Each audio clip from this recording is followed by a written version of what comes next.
The big news this morning, of course, was the incredibly weak jobs report from the for the Biden administration. They're going to try to spin this in every way that they can.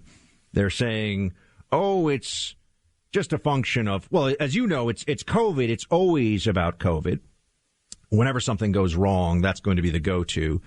But initially, the expectation was that they were going to have over 720,000 jobs was the economists' estimates. As you know, economists are not particularly good at predicting things. They make weathermen look like geniuses, because weathermen are actually pretty good for the most part. But economists are often way off. 235,000 jobs last month was the actual number, according to the Labor Department. So we're expecting 720,000 jobs under this Biden administration. We got 235,000 jobs. Now, what's also really interesting here is that you have a lot of open jobs out there, millions and millions of open jobs. So what's going on here? The demand for workers persists, but job gains are slowing up. Now, they're going to say that this is, of course, a function of COVID. Here's Joe Biden just this morning before I came on air to speak to all of you saying that. Play 19. There's no question the Delta variant is why today's job report isn't stronger. I know people were looking and I was hoping for a higher number. But next week, I'll lay out the next steps that we're going to need to combat the Delta variant, to address some of those fears and concerns. I can tell you, I actually have a preview for you of the Joe Biden speech next week. This came to me. I have well-placed sources. I've got people who know people, you know, all that stuff. And here's a summary of what you're going to be told by Joe Biden as he's trying to spin this weak recovery, which is barely even feeling like a recovery, and something else. It's going to go something like this. You know, we're going to get middle class jobs, coal miners, manufacturing, good wages, jobs, middle class. You know, it's all about investments in our future, talking about those good jobs for the wages, for the middle. It's like he's just going to say the same thing that he said for, well, pretty much his entire political career. Buzzwords and phrases that make it sound like, you know, he's Joe, he's Amtrak Joe, just one of the folks. No, he's not.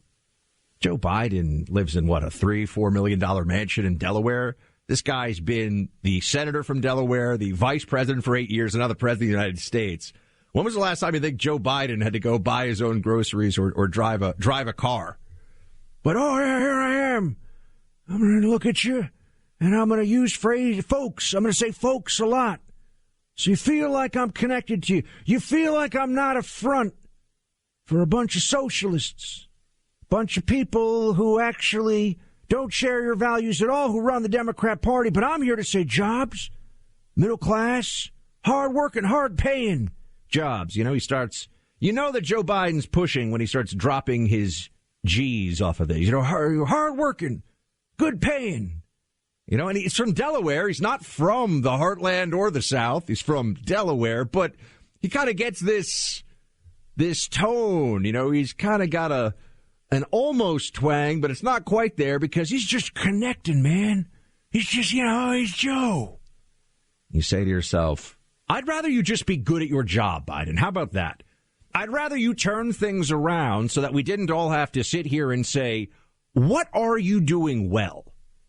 The border? It's not like the border, the U.S.-Mexico border is bad right now. It's the worst that it's ever been. It's the most open. We have the most drugs flooding across. We had 90,000 plus Americans die of overdose last year, the highest it's ever been. In part, of course, also driven by the despair of the unnecessary lockdowns. But the drugs are flooding across, fentanyl and opioids and heroin.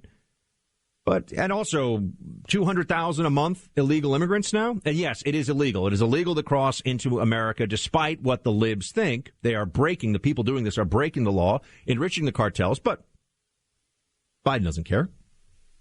That's a disaster. They're already telling you that Afghanistan is a success, huge success, a stunning success beyond the wildest expectations of this administration. Yeah, sure, there were some things here and there that maybe, but, to make an omelet, you got to break a few eggs. That's the Biden response to all of this. The economy is weak, but, who wants that roaring Trump economy? I mean, that's, oh, no. All the prosperity and the jobs, the all-time record low unemployment, especially the all-time record low unemployment for Black and Latino Americans, that kind of stuff. No, let's have the Biden economy where it just never really gets up and going. You got people staying home to collect the $300 paycheck still. They're extending that out.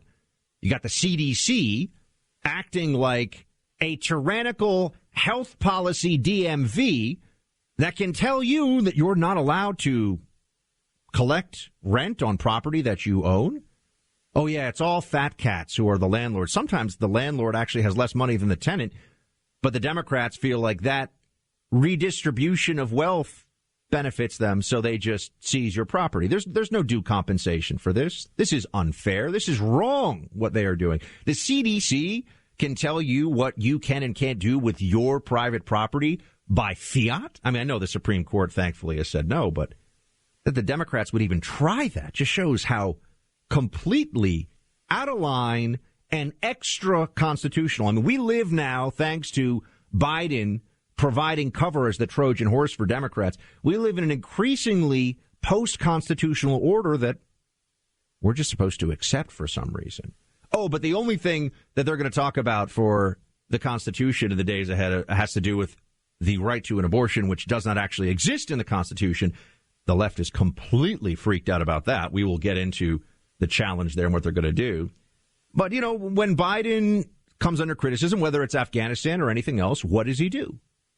Well, he finds a way to both claim he's doing a great job, but then also place the blame for the great job he's doing on someone else.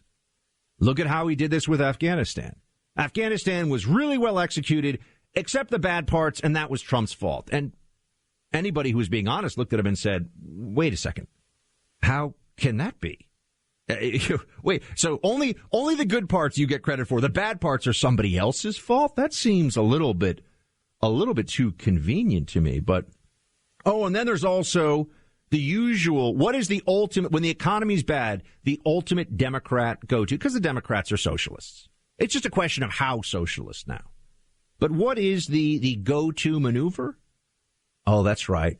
Envy and class warfare, right? Oh, it's those big, bad corporations. Remember, the biggest, most powerful corporations in America overwhelmingly are basically Democrat super PACs. I mean, they are enforcing Democrat speech regulations. They're enforcing Fauciite orthodoxy. They're doing all these things.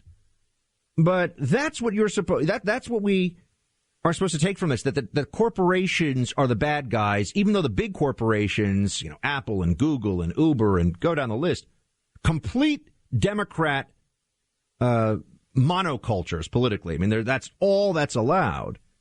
And yet they'll trash corporations because that's the usual class warfare move, because somehow the left thinks that they're against, right? There's all the wokeness in the corporations, but the left believes that they're still the bad guys in all this. Play 18. 55 of the largest corporations in America last year paid zero in federal taxes. I don't care what your position is. It just seems to me it's time they start to pay their fair share, like everybody else. Just pay a little bit here, and it comes up to billions of dollars if they pay. The irony of ironies is during the recession and the pandemic, you've heard me say this before, I apologize for repeating it, where the vast majority of Americans are struggling just to hang on, the number of billionaires in America actually grew. Yeah, it's, we hate the billionaires. There's rich guys, there's rich fat cats, they're the problem. Blame them for the Biden economy being so weak. This is pretty straightforward. They're spending a lot of money. They're spending money unnecessarily. They're redistributing wealth by fiat. They're encouraging people to stay home and get paid $300 instead of going to a job. Some people, it's financially makes sense for them. Right? There's a plenty of reason to want to get paid for nothing instead of making less money to do something. And then he wonders why, with also all the panic and ultimately there's a refusal here to accept that we have to learn to live with COVID instead of in fear of COVID. And so the Democrat mentality, Fauciism, all of it is a huge drag on the economy right now. People are more scared than they should be and they need to be, and that affects all of our lives.